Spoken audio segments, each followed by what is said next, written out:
Seja bem-vindo à Legião da Noite, um canal dedicado a relatos reais e histórias perturbadoras de encontros e avistamentos de lobisomens no Brasil. Se você é novo, coloque os fones e prepare-se. A partir daqui, nada do que você sabe sobre a noite será seguro. Eu cresci em Juazeiro do Norte, terra de romeiros e fé profunda. E foi lá, ainda adolescente, que presenciei o avistamento mais terrível da minha vida. Tudo começou com a morte de um menino e a dor de um avô que perdeu a própria fé.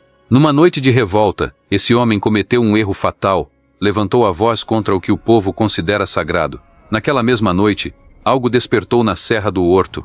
Eu vi a transformação com meus próprios olhos, e desde então juro, um lobisomem caminhou entre nós naquela época, e ninguém na cidade voltou a dormir tranquilo. Quando olho para trás, parece que tudo aconteceu em outra vida. Juazeiro do Norte ainda era mais silenciosa, com ruas de barro vermelho e casinhas que brilhavam ao sol quente do Cariri. Eu tinha 17 anos, e naquele tempo, os romeiros enchiam a cidade como um rio de fé, sempre carregando velas, terços e fitas no chapéu. Cresci, vendo a imagem de Padre Cícero em cada parede, em cada comércio, em cada olhar de agradecimento. Para mim, a fé era tão natural quanto o calor que ondulava no horizonte. Mas naquela época, eu não imaginava que também existia uma escuridão capaz de nascer no coração de um homem quando a dor supera a devoção. A família Barbosa era nossa vizinha desde que me entendo por gente. Eles eram romeiros antigos, devotos de verdade, desses que arrastavam pés descalços na subida do horto e deixavam ex-votos na casa de milagres. O patriarca, seu Amâncio Barbosa, era respeitado na região, um homem calado, mas trabalhador, sempre com um chapéu de couro surrado e a voz baixa quando falava de Padre Cícero. A família dele era o retrato vivo da fé. A casa tinha uma mesa cheia de velas, quadros do Padim Cisso e promessas que, segundo eles, tinham sido pagas com suor e esperança. Eu cresci achando que nada podia abalar aquela devoção tão sólida quanto pedra. Mas então um menino, o neto de seu Amâncio, adoeceu. Era o menino mais alegre da rua e de repente ficou pálido, cansado, respirando com dificuldade.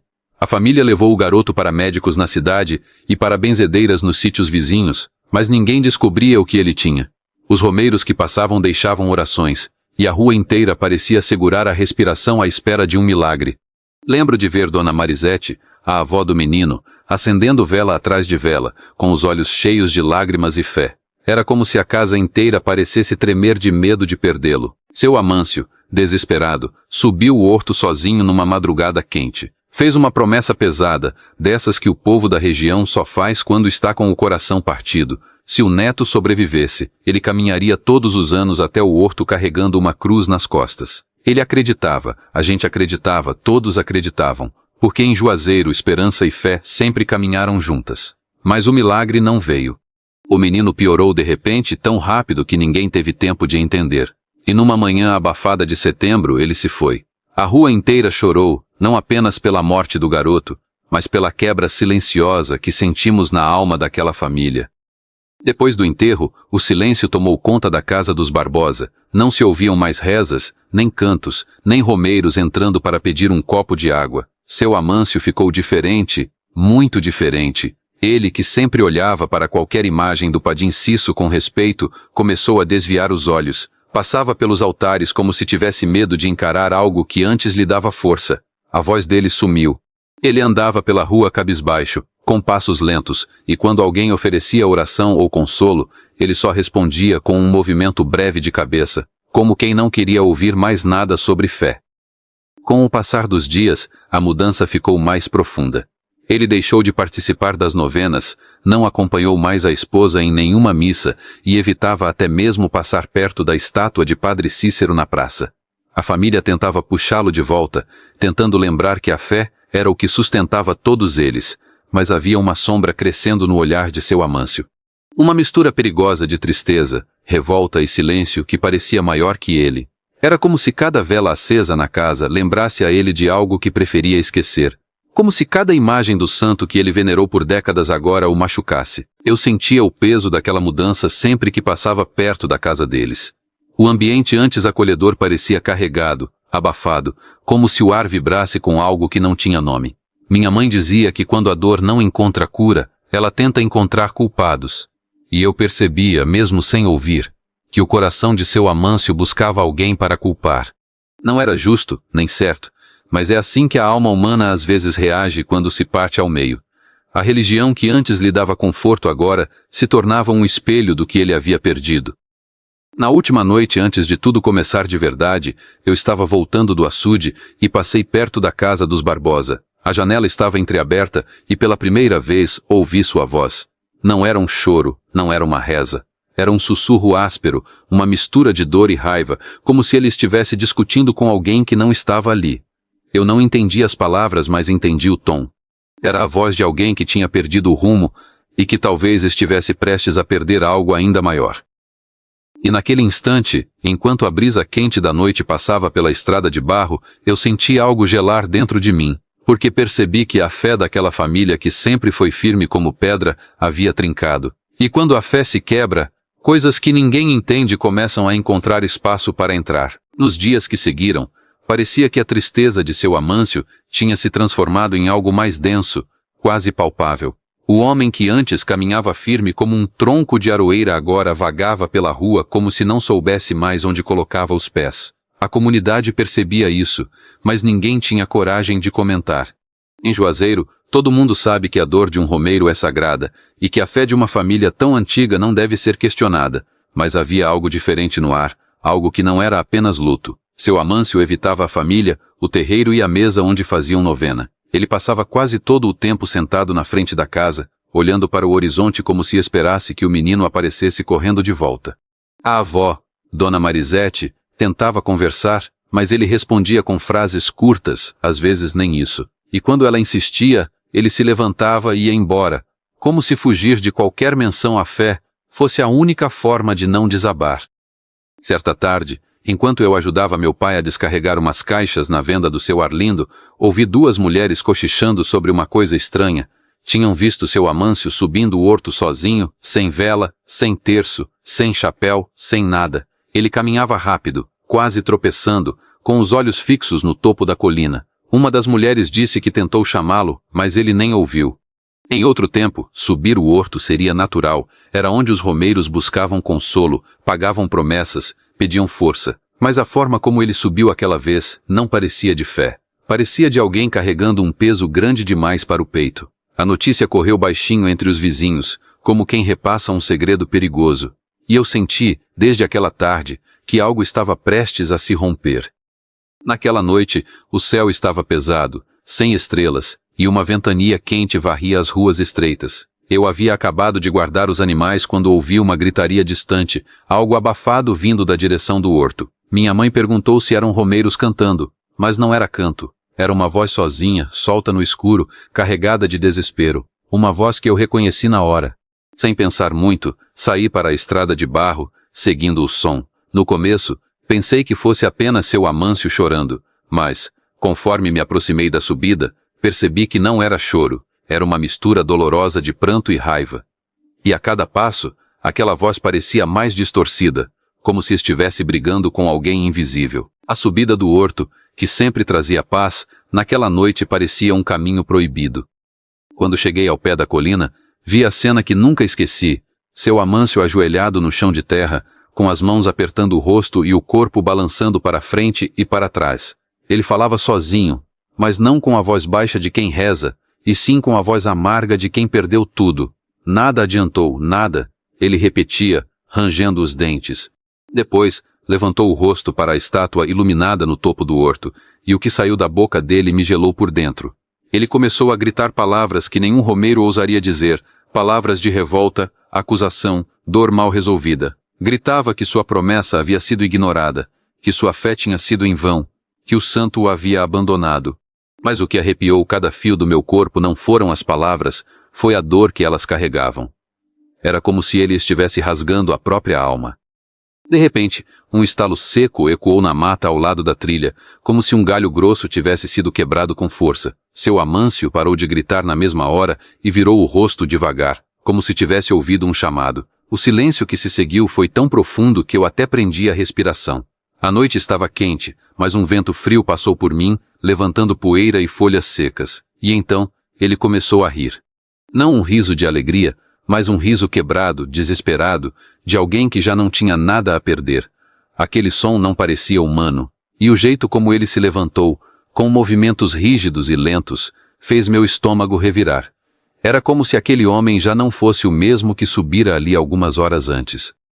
Ele começou a andar pela mata, entrando entre os arbustos, como se estivesse seguindo algo que só ele podia ver. Cada passo parecia guiado por uma força estranha, algo que escapava às explicações que aprendi desde menino. Eu quis chamá-lo, avisar a família, pedir ajuda, qualquer coisa, mas minhas pernas não obedeceram. Fiquei paralisado ali, vendo aquele romeiro respeitado desaparecer entre as árvores, engolido pela escuridão da serra. Não houve barulho de passos, nem de folhas sendo pisadas, apenas o silêncio, profundo e duro como pedra. Um silêncio que não existe na natureza comum. Voltei correndo para casa, ainda tremendo, e contei para minha mãe o que tinha visto. Ela arregalou os olhos, mas não me deixou terminar. Colocou a mão na minha boca e disse: "Quieto, menino. Não fale isso para ninguém. Dor grande faz homem dizer coisa que não sente, mas tem palavra que chama coisa ruim." Eu nunca tinha visto medo no rosto dela daquele jeito. Minha mãe sempre acreditou que o mundo espiritual é vivo, e que quando um coração ferido abre a boca com raiva, o céu e o inferno escutam. Fiquei pensando no que ela disse até amanhecer, sem conseguir dormir, e com uma sensação ruim grudada no peito. Na manhã seguinte, a rua inteira já cochichava sobre ter ouvido algo estranho no horto. Cada um dizia uma versão, uns falavam em lamento, outros em grito, outros em praga jogada contra o céu. Mas ninguém tinha coragem de repetir as palavras exatas, porque aqui no Cariri todo mundo sabe que palavra tem peso. Seu Amâncio não apareceu em casa naquela noite nem na outra, e quando voltou, não parecia mais o mesmo homem. O olhar dele estava fundo, escuro, como se tivesse visto alguma coisa que os olhos humanos não deveriam ver. E eu soube, naquele instante, que o que aconteceu no horto não tinha terminado ali. Na verdade, estava apenas começando. Os dias seguintes àquela noite no horto trouxeram um silêncio estranho, como se Juazeiro estivesse prendendo a respiração. Seu Amâncio voltou para casa na manhã seguinte, mas o homem que entrou pela porta não era o mesmo que havia subido a colina. Ele se movia devagar, como se cada articulação doesse. A família se reunia ao redor dele, preocupada, mas ele evitava todos os olhares. Quando falavam com ele, respondia com sons baixos, quase rosnados curtos, como se a voz tivesse se esquecido de como soar humana. A avó, Dona Marisete, tentava cuidar dele, mas até seu toque ele rejeitava. O narrador mirim que eu era, observando tudo à distância, via naquele homem uma sombra, algo murcho e retorcido pelo luto. Mas agora, além da dor, havia algo estranho, algo que os olhos dele pareciam querer esconder. O clima na rua mudou. As crianças pararam de brincar até tarde. Os adultos falavam baixo, comentando que as galinhas do seu Zé Raimundo tinham sumido sem deixar rastro. Não havia pena, nem marca, nem sinal de que algum bicho conhecido tivesse entrado no galinheiro. O povo começou a dizer que era lobo da Caatinga, mas não existia lobo ali. Outros diziam que eram cães selvagens, mas cães não quebram porta de madeira espessa como se fosse palha. A verdade é que ninguém queria admitir que havia algo que não sabiam explicar rondando os becos e roçados. E todas as estranhezas começaram justamente após a noite em que seu Amâncio subiu o horto sozinho e gritou contra o céu. À medida que os dias passavam, outros sinais começaram a surgir. No sítio mais afastado, o gado amanheceu assustado, com marcas profundas no chão, marcas que pareciam uma mistura de pegadas humanas e de algum animal grande, com dedos longos e unhas profundas. Um senhor jurou ter visto algo passando perto de sua cerca durante a madrugada, algo que se movia rápido demais para ser gente, mas grande demais para ser bicho comum. E todas as descrições tinham algo em comum, a coisa parecia se arrastar de quatro, mas também se erguer de vez em quando, como se estivesse decidindo que forma tomar. Enquanto isso, seu Amâncio piorava. Ele não comia direito, recusava comida sólida e às vezes, segundo Dona Marisete, parecia farejar o ar como um cachorro. O cheiro de carne assada fazia ele se afastar, mas o cheiro de sangue, mesmo o de um corte acidental na cozinha, fazia seus olhos se abrirem, atentos, como os de um animal à espreita. À noite, os vizinhos ouviam passos pesados no terreiro dele, como se alguém arranhasse o chão com as unhas. A família tentava esconder, dizendo que era ele andando pelo quintal, mas os barulhos eram altos demais, rápidos demais, violentos demais para serem de um homem idoso. Numa madrugada especialmente quente, acordei com um barulho metálico, como se algo tivesse derrubado um balde no quintal. Olhei pela janela e vi uma sombra enorme movendo-se rápido demais entre as bananeiras do terreno dos Barbosa. A lua estava minguando fraca, mas ainda assim iluminava o suficiente para que eu percebesse o contorno do que vi. Não era um homem, e também não era um animal qualquer. Era uma forma agachada, ossuda, com membros compridos demais. O corpo parecia tremer, como se estivesse se ajustando, se moldando, tentando encontrar uma forma definitiva. E no instante em que eu percebi que aquela coisa estava olhando na minha direção, com olhos brilhantes e amarelados, me joguei no chão da varanda, tremendo como nunca. No dia seguinte, ninguém falou sobre isso abertamente. A rua inteira acordou com galinhas mortas, cachorros acuados e um cheiro forte de ferro no ar, cheiro de sangue. E, como sempre acontece quando o povo tem medo, surgiram explicações que tentavam acalmar. Disseram que era bicho da mata, disseram que era ataque de cães, disseram que era obra de algum ladrão cruel, mas atrás das portas fechadas, as conversas eram outras. Tem coisa ruim andando por aí. O homem tá mexendo com energia errada. Quando a fé se quebra, o corpo fica aberto. A avó do menino só chorava, implorando a Deus que tirasse qualquer mal da casa dela, mas o mal já estava solto. E caminhando. Então veio o relato que fez o medo deixar de ser boato. Um caminhoneiro que passava pela estrada velha, voltando de Barbalha, jurou ter visto uma pessoa correndo no meio da via. Mas não corria como gente, corria curvada, com as mãos tocando o chão, ganhando velocidade como um bicho. Ele disse que freou achando que era alguém pedindo ajuda, mas quando os faróis iluminaram a figura, ele viu dentes longos, brancos, enormes, e um rosto que parecia metade humano, metade fera. A criatura tentou subir no caminhão, arranhando a porta com unhas que deixaram marcas profundas no metal. O caminhoneiro só escapou porque acelerou com tudo, e a coisa recuou para a escuridão da caatinga. Depois desse relato, a história deixou de ser segredo. As pessoas começaram a trancar portas cedo, rezar mais, evitar sair à noite. E, pela primeira vez, o nome de seu Amâncio voltou a ser mencionado, mas agora em sussurros de medo. Alguns diziam que ele estava sendo castigado pela dor, outros que ele tinha quebrado a proteção ao blasfemar, mas ninguém ousava confrontá-lo, até porque ninguém mais o via direito. Ele quase não aparecia ao sol. Caminhava como sombra pela casa, e à noite, desaparecia. E foi assim que entendi, antes de todo mundo, que naquela noite no horto não tinha sido apenas um rompimento de fé. Tinha sido o começo de uma transformação. Algo estava tomando conta daquele homem, algo que não vinha da crença, nem da cidade, nem da terra quente do Cariri, algo que tinha acordado lá na escuridão da mata, quando ele gritou contra aquilo que Juazeiro guarda como santo.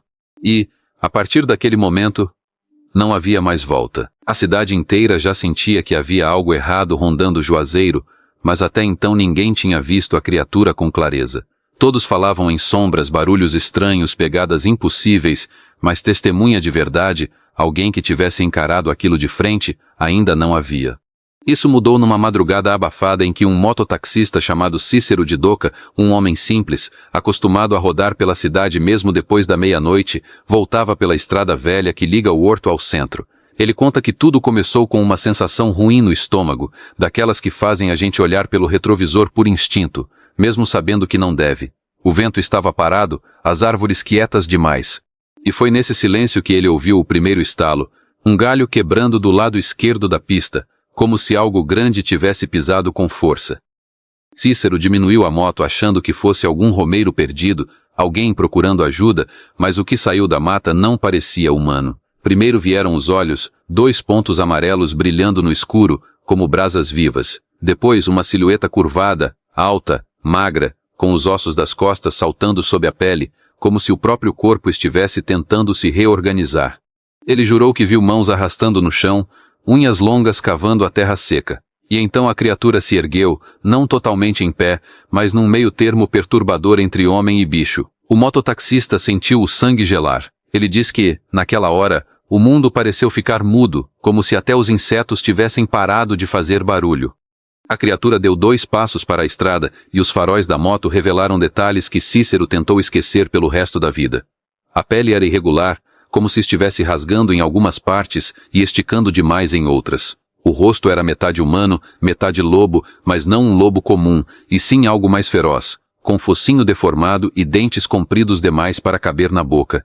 E o pior era o cheiro, um odor quente, de suor, terra molhada e algo metálico, sangue. A criatura virou a cabeça para o mototaxista, e naquele instante, segundo ele, seus olhos brilharam com uma inteligência cruel, como se reconhecesse a presa. Cícero tentou acelerar, mas a criatura foi mais rápida. Com um salto brusco, caiu sobre a estrada e arranhou o tanque da moto, deixando riscos fundos no metal. Desesperado, Cícero jogou o corpo para o lado, acelerou com tudo e sentiu a moto derrapar na terra solta. Por um instante, achou que ia morrer ali, esmagado por aquela coisa que avançava com passos longos e desengonçados.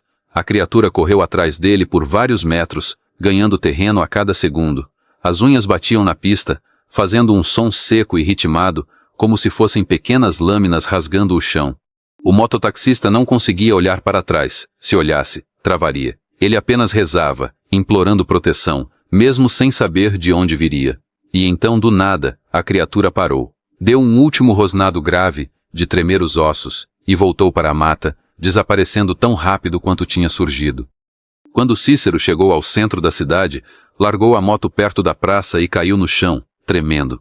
Os homens que estavam fechando os bares correram para ajudar, achando que ele tinha sido assaltado. Mas quando o viram pálido, suando frio e com os olhos arregalados, entenderam que era algo muito pior. O tanque arranhado, o cheiro forte, a roupa rasgada, tudo era prova de que ele não estava delirando. A história correu feito fogo na palha, e logo as pessoas começaram a ligar os pontos com os acontecimentos estranhos dos últimos dias. E nome de seu Amâncio apareceu pela primeira vez associando aquele terror às noites em que ele desaparecia. O mais assustador, porém, não foi o capote da moto nem os arranhões no tanque. Foi o detalhe que só Cícero percebeu e que o fez tremer por muitas noites. Quando a criatura avançou para ele, por um segundo, a luz dos faróis iluminou parte do braço dela, e ali, entre a pele esticada e os pelos irregulares, havia algo que não deveria existir. A marca antiga de uma queimadura que todos na rua conheciam. Uma marca idêntica à do braço de seu Amâncio, adquirida anos antes quando ele caiu no fogão de lenha da casa da mãe. Um detalhe que ninguém poderia confundir. Quando a notícia chegou aos ouvidos do povo, a cidade entrou em pânico silencioso. As portas passaram a se fechar mais cedo. As senhoras de véu começaram a acender velas nas janelas. Havia quem dissesse que aquilo era castigo, havia quem dissesse que era doença, havia até quem falasse em loucura coletiva. Mas o povo mais velho, aquele que conhece a caatinga de verdade, repetia a mesma frase. Quando a fé de um homem se quebra, o corpo dele fica vulnerável para qualquer coisa que ronda na escuridão. Ninguém falava abertamente de lobisomem, mas ninguém precisava dizer. O medo bastava. A família Barbosa tentou esconder o estado de seu Amâncio, mas era tarde demais. O homem não saía mais durante o dia, e quando saía, seus olhos estavam sempre vermelhos, como se tivesse passado horas encarando a lua. Dona Marisete dizia que era tristeza, mas tristeza não faz um homem acordar sujo de terra, com unhas lascadas e arranhões nas costas. A cada noite, ruídos estranhos vinham do quintal, e os vizinhos ouviam rosnados afogados, como se um animal estivesse sendo contido à força dentro de um corpo que não deveria habitá-lo. E foi ali, naquela sequência de noites sem descanso, que a cidade finalmente percebeu o que atacava animais, perseguia viajantes e rondava casas, não era apenas uma criatura qualquer. Era a transformação lenta e dolorosa de um romeiro que tinha deixado a dor falar mais alto do que a fé. E agora o mal estava solto. E crescendo. A notícia do ataque ao mototaxista correu rápido demais, e em Juazeiro todo boato encontra ouvido. No começo, muitos acharam exagero, mas bastou uma manhã para a cidade acordar diferente. Na feira, ninguém falava de preço de milho ou de romaria. As conversas sussurradas giravam todas ao redor da mesma história. Um bicho grande demais, olhos amarelados, unha que risca metal. O medo se espalhou como poeira no vento quente do Cariri, e havia algo pior ainda, a sensação de que o mal não vinha de longe, mas de perto. De tão perto que as pessoas começaram a trancar as portas antes mesmo do sol cair. A família Barbosa, antes tão respeitada e sempre rodeada por vizinhos, agora vivia com a rua vazia ao redor. Ninguém batia na porta, ninguém levava bolo, ninguém oferecia oração. O luto deles tinha virado medo para os outros. Numa manhã abafada, minha mãe me mandou levar uns ovos para Dona Ritinha, a rezadeira mais antiga do bairro do Socorro. Ela era pequena, franzina, mas o respeito que o povo tinha por ela era grande como a serra do Horto. Diziam que via coisas que ninguém mais via, e que sabia quando a morte rondava porque o vento mudava de cheiro. Quando cheguei, ela estava sentada na cadeira de balanço, olhando fixo para a estrada como quem espera algo que já sabe que vai chegar. Antes que eu dissesse qualquer coisa, ela falou: "O mal já se apegou, menino, e agora só descola quando a verdade for dita." Aquelas palavras me atravessaram porque eu sabia exatamente do que ela estava falando, e também sabia que ela nunca tinha pisado na rua na noite do Horto.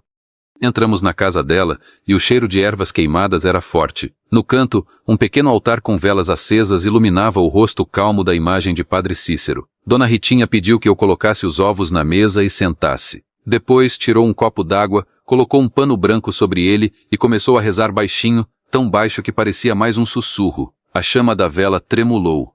"A alma dele está rachada", ela disse, sem olhar para mim. "E quando a alma racha, qualquer sombra entra." Eu estremeci porque aquilo fazia sentido demais. Era como se ela estivesse descrevendo exatamente o que eu vi na noite em que seu Amâncio subiu o horto para gritar contra o céu. A rezadeira respirou fundo e continuou: "Mas o santo não castigou ninguém. Quem chamou a sombra foi a palavra atravessada que saiu da boca dele." Ela me olhou nos olhos, e naquele instante eu senti um peso estranho no peito. Não era medo, era entendimento. A raiva de seu Amâncio, sua dor mal resolvida, sua blasfêmia, tudo aquilo tinha sido combustível para algo muito maior do que ele. "A criatura que anda por aí não nasceu pronta", ela disse. "Ela está tomando o corpo dele aos poucos. Cada vez que ele sai na noite, menos dele volta." Um arrepio longo percorreu minha espinha. Era como se o homem estivesse sendo devorado por dentro, transformado pouco a pouco até desaparecer por completo. Antes que eu pudesse perguntar algo, escutamos um barulho lá fora. Pessoas correndo, gritando. Corremos até a porta e vimos 3 homens arrastando o bode de um vizinho, completamente estraçalhado. Não era como ataque de cachorro nem de onça. Era pior. O bicho parecia ter sido mordido por uma boca grande, irregular, cheia de dentes que não combinavam com nenhum animal daquela região.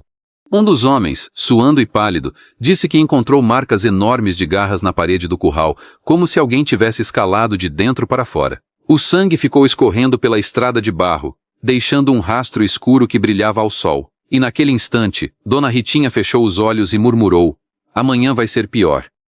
O povo começou a se juntar, fazendo perguntas, tentando entender. E quando alguém citou o nome de seu Amâncio, Dona Marisete apareceu na porta de casa com um olhar desesperado. Ela ninguém confrontou, mas o silêncio dos vizinhos dizia tudo. As pessoas evitavam olhar para ela, como se temessem que o mal que rondava o marido pudesse saltar para quem chegasse perto demais.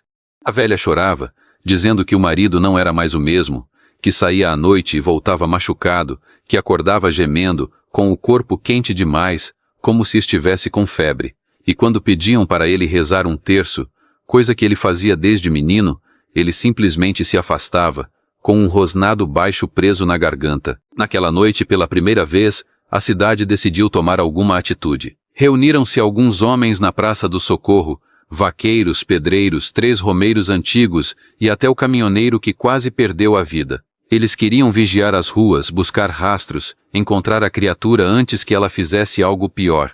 Mas Dona Ritinha apareceu do nada, caminhando com passos firmes, e disse: "Vocês não vão caçar nada." Os homens olharam confusos. Ela ergueu o terço que carregava desde moça e completou: "A caça não adianta. O corpo dele ainda é humano, mas a alma já está na beira do abismo. Só tem uma coisa capaz de trazer o homem de volta, ou acabar com a fera de vez."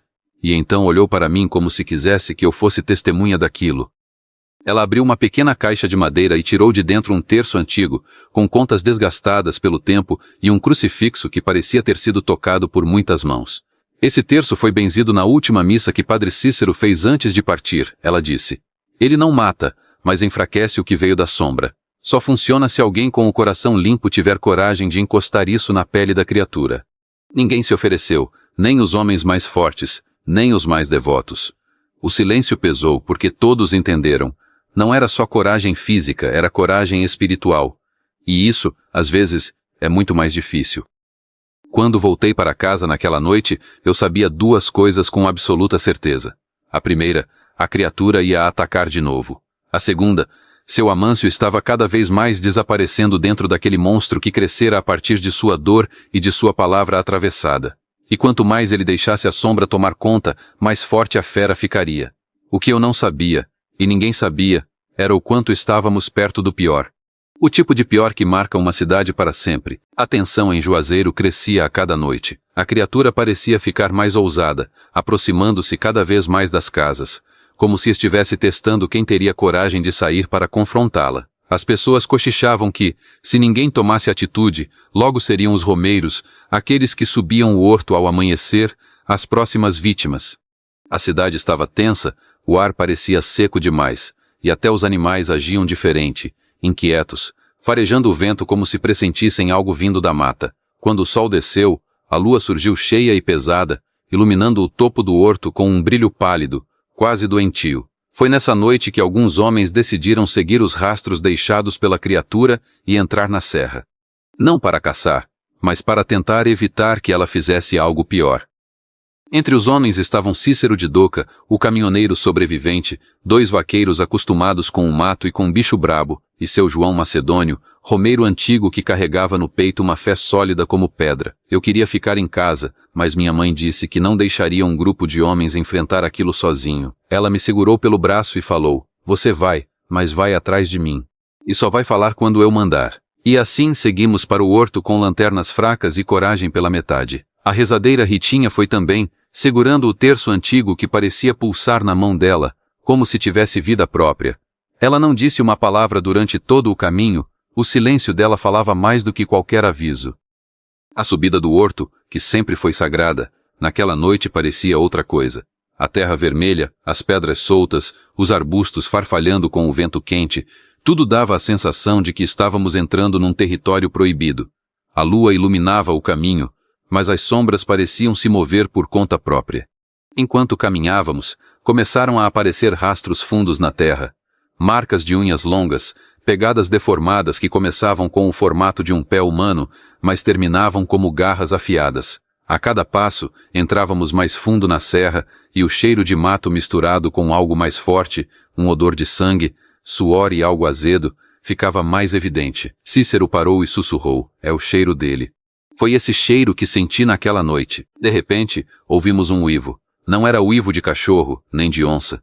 Era um som grave, profundo, cheio de dor e raiva misturadas. Um som que parecia sair de dentro de um peito humano, mas amplificado por algo que não devia existir. O uivo ecoou pela serra, reverberando nas pedras e descendo até a cidade.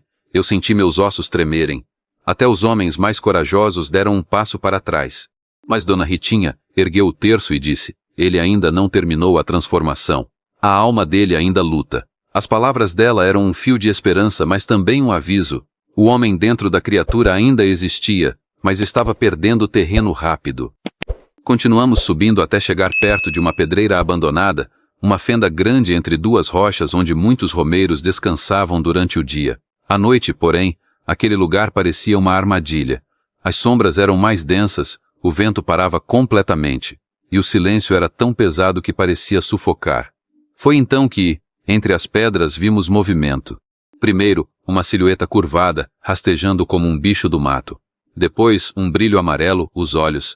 A criatura saiu devagar das sombras, como se tivesse todo o tempo do mundo. O corpo dela estava mais deformado do que nunca, braços longos demais, costas arqueadas, pele esticada em algumas partes e rasgada em outras, revelando músculos em espasmo. Mas o rosto ainda tinha traços de seu Amâncio. Traços que doíam de ver. A criatura nos encarou rosnando baixinho, com saliva escorrendo pelos dentes longos. Cícero deu um passo para trás, tremendo. Os vaqueiros ergueram pedaços de pau e facões, mas Dona Ritinha levantou a mão e disse: "Não ataquem. Se atacarem, o homem morre de vez." A criatura avançou 2 passos, inclinando a cabeça como se reconhecesse alguém. O romeiro João Macedônio se aproximou lentamente, segurando as contas do seu próprio terço. E então, numa fração de segundo, a criatura saltou, não para atacar, mas como quem tenta fugir, ou como quem tenta alcançar algo invisível. Ela bateu contra uma pedra, uivou de dor e se contorceu, como se estivesse lutando contra sua própria pele. Era evidente que o corpo não suportava mais a presença da fera. Foi quando Dona Ritinha ergueu o terço antigo. As contas brilhavam levemente na luz da lua, e o crucifixo estava quente, quase vermelho. Ela deu um passo à frente, com os olhos firmes. Amâncio, ela gritou. Se ainda tem homem aí dentro, ouve a minha voz. A criatura congelou. O uivo engasgou na garganta. Ela se virou para a rezadeira com um olhar que misturava dor humana e ódio animal. Se houver arrependimento, a sombra enfraquece, ela disse, aproximando-se devagar. Mas quando encostou o crucifixo no braço deformado da criatura, algo aconteceu. Um som como carne queimando explodiu no ar, e a criatura recuou, urrando, arrancando pedaço da própria pele tentando se afastar daquele toque. O terço tinha surtido efeito, mas não o suficiente para pará-la. A criatura fugiu para dentro da pedreira, desaparecendo na escuridão com uma velocidade impossível. O grupo ficou em silêncio, respirando pesado, atordoado. Ele sentiu. Ele reagiu, disse Dona Ritinha, guardando o terço com mãos trêmulas. Mas a fera está mais forte do que o homem. Era a primeira vez que a rezadeira admitia medo. E quando uma rezadeira teme, o povo inteiro deveria tremer junto. Sabíamos que aquela noite tinha sido apenas o começo. A fera estava parcialmente livre. E na próxima lua cheia, talvez nada mais segurasse seu Amâncio dentro daquele corpo. A noite seguinte chegou pesada, como se o céu tivesse descido alguns palmos sobre Juazeiro. Até o vento parecia mais quente, vibrando como aviso. A cidade inteira já sabia que a fera estava solta e que a transformação de seu Amâncio estava completa o bastante para que ninguém pudesse ignorar o perigo. Os cães uivavam antes mesmo da lua aparecer, como se anunciassem o que estava por vir. A rezadeira Ritinha andava inquieta, segurando o terço antigo como quem segura o último fio que ainda sustenta um destino ruim. Era lua cheia, a noite que ela mais temia. E quando o primeiro uivo ecoou do alto do horto, o coração de todos na rua pareceu parar. Aquilo não era mais um aviso. Era um chamado. Um grito da fera anunciando que a última batalha estava começando. O grupo que tinha enfrentado a criatura na noite anterior se reuniu novamente, mas havia hesitação nos olhos de todos. Não era mais apenas um bicho, era um homem da comunidade, alguém que todos conheciam. O peso emocional era grande demais para qualquer arma de caça.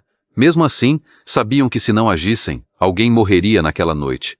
Dona Marisete, desesperada, implorou que salvassem o marido, mas também sabia que talvez não houvesse volta. E então, de repente, o impossível aconteceu, o filho de seu Amâncio, Antônio Barbosa, que até então não tinha tido coragem de se envolver, apareceu com os olhos vermelhos e a voz firme. Se tem alguém que pode alcançar o pai, sou eu. O silêncio que veio depois foi profundo. Todos entenderam que aquela decisão mudaria tudo. Antônio pegou o terço das mãos de Dona Ritinha. Ela tentou impedir, dizendo que ele precisava entrar com o coração limpo, sem raiva, sem mágoa, sem medo. E Antônio apenas respondeu com um tremor na voz. Eu não tenho mais nada disso. Só tenho saudade. E com isso começou a subir o horto acompanhado do grupo, mas alguns passos à frente, como se fosse puxado por um laço invisível. A trilha estava iluminada apenas pela lua cheia, que deixava as pedras brancas como ossos. De vez em quando ouviam estalos, galhos quebrando, respiração pesada. Sinais de que a criatura não estava longe. Mas ninguém voltou para trás. Cada passo era um mergulho mais fundo no destino que aguardava lá no alto da colina. A pedreira onde tinham visto a fera antes parecia diferente naquela noite. A sombra dentro dela parecia mais viva, como se respirasse. E então, antes que alguém pudesse falar, a criatura saiu das trevas com um salto brutal. A luz da lua caiu inteira sobre seu corpo. Agora estava quase completamente transformada. Costas arqueadas, membros fortes, unhas longas, mandíbula distendida, mas ainda havia algo humano no olhar, algo que fazia o peito de Antônio arder. A fera rugiu quando viu o grupo, mas quando seus olhos encontraram os do filho, ela hesitou. O silêncio que se seguiu foi quebrado apenas pelo som irregular da respiração do monstro. Antônio deu um passo à frente, ignorando os gritos do grupo pedindo que ele voltasse. Ele segurava o terço como quem segura a própria vida. Pai, ele disse, com a voz embargada. A fera deu um rosnado grave, incapaz de articular palavras, mas também incapaz de atacar. Antônio continuou, o senhor não tem culpa. Eu sei que estava sofrendo. A morte do menino quebrou a gente, mas não foi o Padim Cisso que levou ele. A vida levou, e a vida leva todo mundo um dia. A criatura parecia estremecer, como se aquelas palavras batessem direto na parte humana que ainda existia lá dentro. Foi então que Ritinha sussurrou atrás. Agora, encosta o terço. Encosta antes que a sombra recupere força. Com passos lentos, mas determinados, Antônio se aproximou da criatura. Ela recuou, arranhando o chão, mas não o atacou. O filho estendeu a mão com o terço, e quando as contas tocaram a pele quente da besta, um som de carne queimando ecoou pela pedreira. A criatura uivou de dor, um uivo tão profundo que parecia rasgar a alma de quem ouvia. Mas Antônio não recuou, ao contrário, segurou o braço do monstro com força. Volta, pai. Volta pra gente. A criatura tremia, contorcendo o corpo como se lutasse contra correntes invisíveis. Aos poucos, o uivo se transformou num gemido humano, e os olhos amarelados começaram a mudar de cor. Quando o corpo caiu de joelhos, a transformação começou a retroceder. Os pelos rarearam, os dentes diminuíram, as unhas retraíram. E no meio daquela carne ainda quente, surgiu o rosto de seu Amâncio, um rosto cansado, manchado de lágrimas. Ele ergueu os olhos para o filho e sussurrou, com enorme dificuldade: "Me perdoa." Antônio chorava sem controle, segurando o pai nos braços. "Eu sempre te perdoei", respondeu. A rezadeira Ritinha se aproximou, colocou a mão na cabeça do homem e fez uma oração curta, mas forte. A cada palavra, a respiração de seu Amâncio parecia mais fraca, até parar por completo. Ele não morreu como fera, morreu como homem. Um homem arrependido, quebrado, mas finalmente em paz. O grupo ficou ali, em silêncio, olhando o corpo que antes havia carregado uma sombra terrível. A lua iluminava tudo, como se testemunhasse o fim de uma dor que havia se transformado em maldição. Ritinha limpou o crucifixo do terço, guardou-o de volta na caixa e disse: "Não houve castigo. Houve fraqueza humana. E a sombra só encontrou brecha porque a dor foi grande demais." Antônio carregou o pai nos braços, até a base da serra, onde a família o recebeu chorando. Ninguém na cidade culpou o santo, ninguém culpou a família. Todos entenderam que aquele episódio era um lembrete do que pode acontecer quando a fé se rompe de forma violenta. Naquela noite, enquanto ajudávamos a família, percebi algo que nunca esqueci. Ao longe, no topo do horto, uma brisa suave balançou as velas deixadas pelos romeiros. Algumas pessoas juram até hoje que viram luzes piscando na colina naquele momento. Outras dizem que sentiram cheiro de vela acesa mesmo estando longe. Talvez tenha sido coincidência, talvez tenha sido apenas o vento. Mas parte de mim acredita que aquilo foi um sinal. Não do santo punindo alguém, mas acolhendo um romeiro que, mesmo tendo se perdido, encontrou o caminho de volta antes de morrer. E desde aquele dia, sempre que a lua cheia sobe sobre o horto e projeta suas sombras na cidade, eu lembro de tudo o que aconteceu. Lembro da dor, do medo, da fera e do homem que existia dentro dela. E digo a todos que me perguntam, não foi Padre Cícero que o amaldiçoou, foi o próprio coração dele quebrado pela perda. Porque quando um homem deixa a dor apagar a fé, a escuridão encontra um modo de entrar. E às vezes, ela toma uma forma que a gente nunca esquece.